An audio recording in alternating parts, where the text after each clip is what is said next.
You've added Brian McClendon to your program. Is this the best recruiting staff at Georgia ever? And they're still going to fill a position here soon at linebacker. Um, I think it's a legitimate question, and we're going to talk about it right now. Make certain you're getting Dogstruction. It's right down below Dean Legge from Dog Post.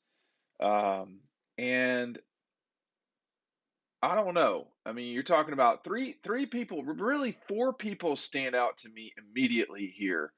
Which, first of all, you start with Kirby Smart, who is definitely the best head coach in terms of recruiting that Georgia's ever had. I think you could make the case that he is the second best coach in terms of recruiting this century in college football. But you'd have to, I mean, it's between him, Urban, and Nick Saban. It's one of those three. I mean, to me, it's Nick right now still, but I'm not sure it's not Kirby after a while. Secondly, um, now you've built with three offensive guys some real killers on this staff, and that's Brian McClendon, Todd Hartley, and Del McGee. Those three guys specifically are game changing and have proven they are game changing recruiting guys. Again, I know I just talked about it a second ago. Make certain you're getting Dogstruction. We're going to the print. We're going to the press this week. Don't miss out. When I get to the final number this week for the press, that's what's getting ordered, and you're going to miss out for about a month after that. I just can't get it to you as quickly as I can if you order right now. So Dogstruction, it's right down below. Del McGee, I think you start talking about Swift, Kendall Milton. They have had he has Dell has done a great job of recruiting and developing talent. At some stage, Dell is going to be a head coach in college football. We'll see when that happens.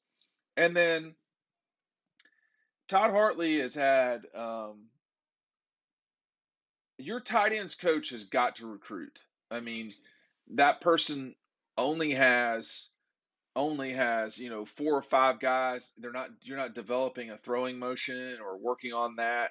You have a small responsibility. That's why your running backs coach and your tight ends, they got to get the job done on the recruiting trail. Well, Hartley has become an asset at Georgia, the likes of which, I mean, I knew he was good. I didn't think he'd be as good as he's developed into on the recruiting front because you just don't know. I mean, like the that tight ends room is the best tight ends room in the country. I mean, did anybody think Brock Bowers was that good? Nevertheless, you got Darnell in there, Oscar Delp. I mean, Oscar Delp is legit, and they're not stopping there. So there's I mean, and the other thing too about what Hartley's done is he's recruited guys not just from Georgia. I mean, they've been from California, Nevada. I mean, it's been all over the place. So and he's had a hand or two in the quarterback recruiting as well. I mean, he was important in Vandegrift. He was important in Gunnar Stockton. He was important in Carson Beck. So all the people on roster right now that are not named, Stetson Bennett, Todd Hartley's mattered.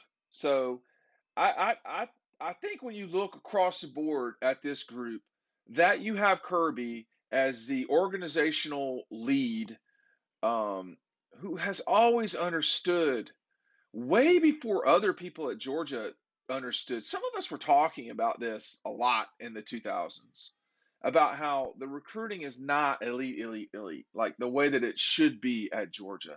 And I think we're seeing this at Florida lately, which is that, and what I'm saying is a criticism of the past, that, kids aren't just going to come to your school. You have to recruit them. You have to make them feel special because they are special. I mean, this guys that play college football are not like normal guys. They're not normal people. There's nothing normal about them, and you have to do it in a way that makes sense. The first, so Georgia lets Mark Richt go the Sunday after the national champion after the Georgia Tech game in 2015, and the gala is soon thereafter in December. And they invite Mark Richt back. or Mark comes back. I don't know. I mean, the way Georgia handled Mark leaving was not ideal to me. Like there should that's another story for another time. But the point of the story is Kirby Smart had an event for the recruits that he was recruiting in 2016 at Sanford Stadium in the boxes.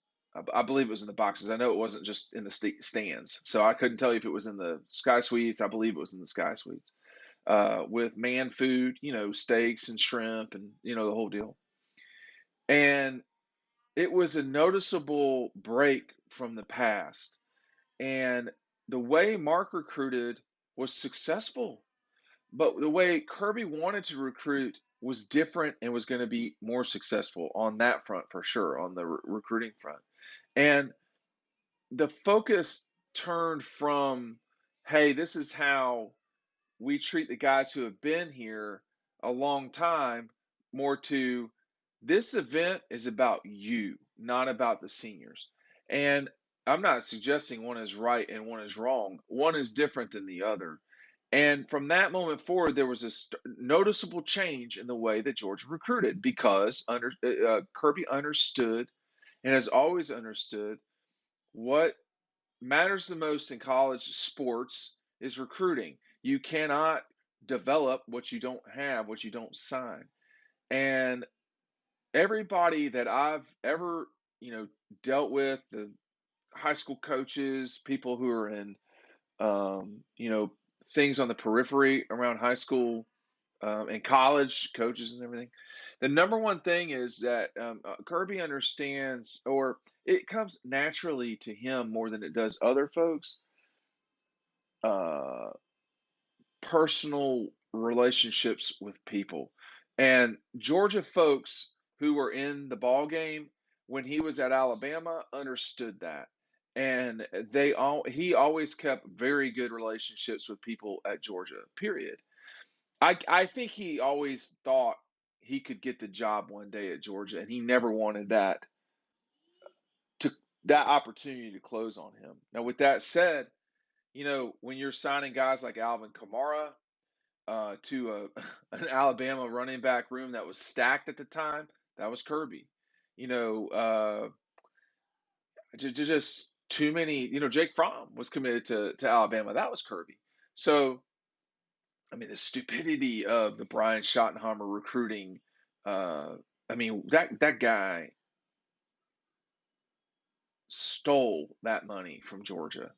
But the that the market difference and understanding of recruiting and how important that is, Kirby's always understood that. I think BMAC has always understood that. Clearly, Todd Hartley has. And then I mentioned Dell McGee. I don't have any other reason other than believe Dell has always understood that. I mean, you know, it is critical in athletics to understand recruiting in college. It is critical at college. This is colleges, plural, universities, institutions, no matter what they are. You have to understand how to sell to young people.